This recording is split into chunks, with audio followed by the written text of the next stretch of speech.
Hi everyone, and welcome to my channel in 2024. I'm really happy to be here with you this year as well. Today I want to talk to you about another self-awareness related topic or perspective, and I think it's something that is actually really important because I see this with my clients, I see this online, I see this with people around me. There seems to be a bit of a black and white type of thinking when it comes to the concept of self-awareness. And I think it's important to make it a little bit more gray, by the way. So let's talk about that in the next few minutes. If you haven't already, please don't forget to like and subscribe, and let's dive in. So what do I mean by black and white perspective when it comes to self-awareness? I think that a lot of people have this impression that you are either self-aware or you are not self-aware. Almost as if self-awareness is a box that you need to check. Like, yes, I've done self-awareness, now I know myself, now I'm fine. Or no, I haven't done self-awareness, therefore I'm not checking that box. And I think this is not necessarily a helpful way of thinking for ourselves, because it makes us feel a little bit stuck or confused as to what self-awareness actually means.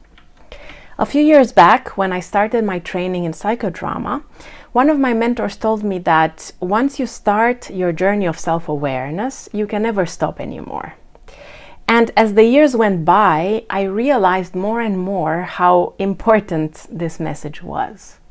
Because as you open the doors, as you start seeing yourself and understanding yourself with a variety of tools, with a variety of perspectives, there's always more to see. Why? Well, for two main reasons. The first one is that as you go deeper into yourself and as you start unraveling and discovering who you really are, you will always see more things, because human beings are extremely complex. And even if we think about what science, what psychology as a science has discovered so far about human beings, we still don't know a lot. There's still so much to learn about how our brains work, how our minds work, how emotions work, and all these kinds of things, even how our biology works. So as we keep, advancing our research, our science, we discover more about humans in general, and of course this applies to you as an individual as well. And the second reason is that even so, you will keep learning, evolving, and changing as a person. And by that I don't mean, typology related. I don't mean that your type or your Enneagram will change. I'm just saying that within your type you can evolve. You can start adopting more healthy behaviors and let go of some of the toxic behaviors. You can learn to improve the way you relate to the world, the way you see things. You can improve certain habits or change certain habits. You will gain more life experiences, and they will also shape your cognition, your emotional state, and your behavior as well. So this is another reason why there will always be something new to learn about yourself and see about yourself. And this is really important, because if you have this fixed mindset that, okay, I've done my self-awareness work, now I know everything there is to be myself, I have a list of things that describe me, my type, my Enneagram, my communication style, my Big Five personality, my attachment style, and so on and so forth. Even though all of these are extremely helpful tools, and I stand by that, it's still limiting, because life will always require something else of you, something new of you. Life will always challenge you to maybe see something differently, to expand the way you look at something or see something or understand something, to create a more flexible type of behavior in response to a certain situation. So if you stay stuck in your perception of yourself and say that this is all to know about who you are and what makes you you, there will be this gap between this understanding of yourself that you have and what life requires of you, what situations in your life, relationships in your life, people in your life require of you.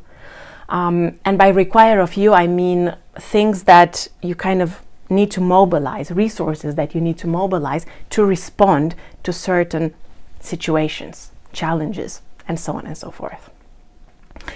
Another danger that I believe exists in thinking about self-awareness in black and white terms is that this can lead to you being a little bit arrogant and thinking that you know everything there is to know. And arrogance can be a big trap because it makes us feel like, oh, we know everything, we are good at everything, there's nothing more to learn or improve on or develop.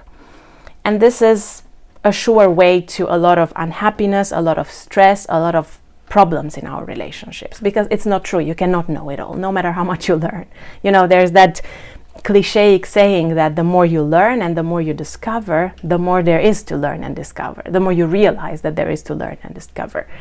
So that applies to the concept of self-awareness as well.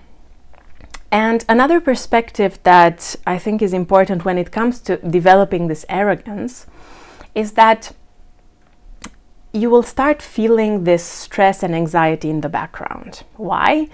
Well, because your mind will tell you, you know everything. You've done the self-awareness work. You are aware of who you are and what makes you you. There's nothing else to know, nothing else to discover. You should keep your mind focused on that. But you know, things around you, people around you, situations within you as well, will challenge that belief.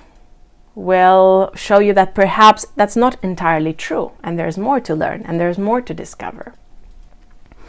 And as a result, you will feel like there's a disconnect between a certain internal truth that you hold and another perspective that is being mirrored to you. And because there's this disconnect, because there's this internal conflict, there will be stress and anxiety around that because it causes cognitive dissonance, competing beliefs in your mind that you need to reconcile, because human beings do not like experiencing internal conflict and cognitions that are in conflict with each other.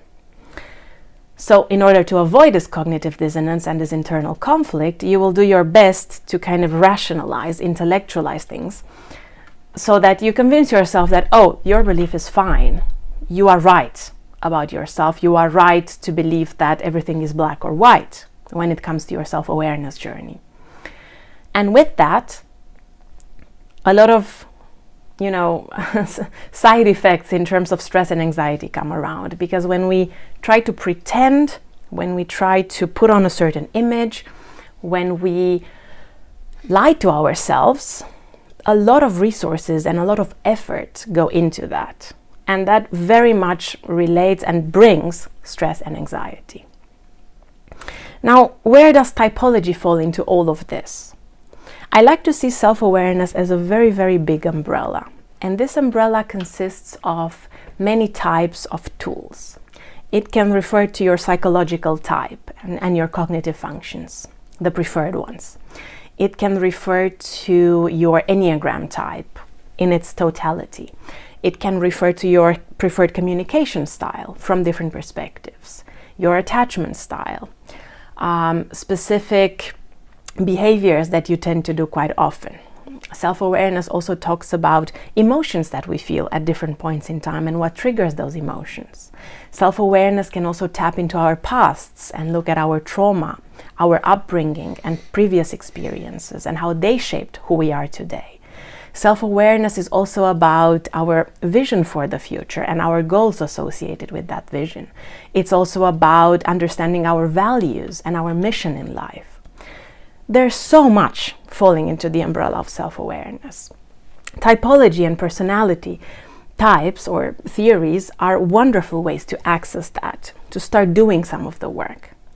But I really want you to not forget that people are not limited to a type, people are not limited to personality. That's one facet, that's one angle, or maybe two angles, but there is much more to every individual human. So if you keep in mind that self-awareness is not black or white, but rather a gray, a circle that keeps expanding and keeps growing, I think that's a much healthier way to look at ourselves, to have integrity towards ourselves and others, and to keep staying humble and learning about the self and about others at the same time. So I hope you enjoyed this video. I hope this perspective was useful. It's an idea that I hold dearly, and I keep reminding myself of it because I think it's really, really important. And of course, if any of you are interested in having a partner in your self-awareness journey, please feel free to check out my coaching sessions. There's more information in the description below that you can find on my website about what I do and what types of clients I can support. At the same time, I also have a newsletter where about twice a month I send articles about typology, self-awareness, psychology, and communication styles or communication theory. So if that's interesting to you, feel free to subscribe, also using the link in the description below. As always, thank you very much for being with me. Thank you very much for watching this video, and see you next time with another video on typology.